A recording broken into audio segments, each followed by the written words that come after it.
আমার ছোট ভাই সামনে দোষ কবি থাকলে সেটা উঠে আসবে। আমি বড় ভাই হয়ে আমার ছোট ভাইয়ের গুলাগিত্রি করতে এটা বাড়াবাড়ি মনে হবে। তবে আমি এটা বুকে হাত দিয়ে বলতে পারি, আমার এই ছোট ভাইয়ের জন্য কখনো কোনো পারিবারিক সালিশ বৈঠকের আমাদের কষ্ট হয়নি, কখনো কোনো মামলার মুখোমুখি আমাদের হতে হয়নি।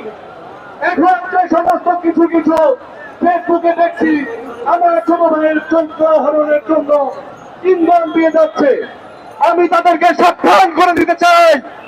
মনে রাখবা, আজকে তোমরা যদি এই রকম সুযোগের সত্য বহন করতে চাও, ভবিষ্যতে তোমাদের মধ্যেও অনুরূপ ঘটনা হতে পারে।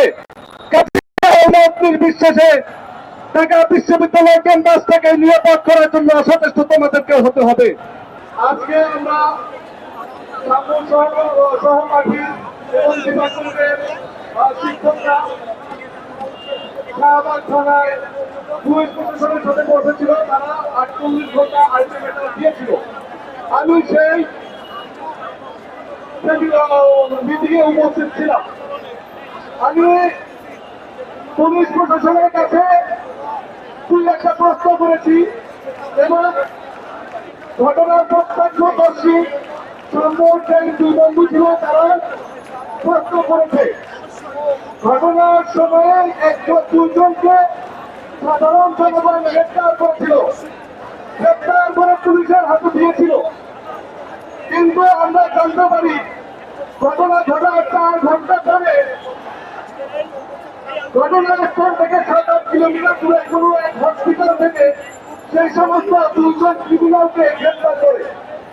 আমাদের জিজ্ঞাসা ছিল পুলিশ প্রশাসনের কাছে, যদি ওই সময় সাধারণ জনগণ এই 2 জন দুষ্কৃতিকারীকে ধরা পুলিশের দেয়, পুলিশ পরবর্তীতে তাদেরকে কেন এই হসপিটাল থেকে তাদেরকে গ্রেপ্তার দেখালো? এইখানে প্রত্যক্ষদর্শীর বয়ানে বলা হয়েছে পুলিশ ইচ্ছাকৃত ভাবে তাদেরকে ছেড়ে দেয় ঘটনাস্থলে, তাদেরকে 2 জনকে যাদেরকে গ্রেপ্তার করা হয়েছিল, সাধারণ জনগণ তাদেরকে গ্রেপ্তার করেছিল, তাদেরকে ছেড়ে দেয়। আমি জানতে চাই পুলিশের উপরে কোনো পয়সা ছিল কিনা, তাদের কারণে পুলিশ ওই 2 জনকে ছেড়ে দিতে বাধ্য হয়েছিল কিনা, এটা আমার জিজ্ঞাসা। পুলিশের যে ছবি আমরা দেখেছি দুষ্কৃতিকারীদেরকে, আমাদেরকে যারা এই দুষ্কৃতিকারীদের ছবি দেখানো হয়েছে, সেই দুষ্কৃতিকারীদের সম্মুখে দেওয়ার জন্য প্রত্যক্ষদর্শী 2-3 জন কথা বলেছে। পুলিশ তখন কোনো সুযোগ দিতে পারে নাই। এইখানে পুলিশের কোনো ইন্টারেস্ট নেই।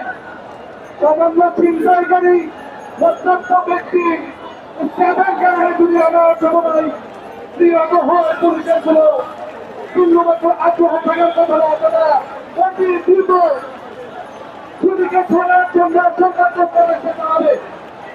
তারা কি করলো? গভীর রাত্রে 2 জনকে গ্রেপ্তারের পুরস্কার স্বরূপ সরকার তাদেরকে 1 লক্ষ টাকা উপহার হিসেবে প্রদান করেছে।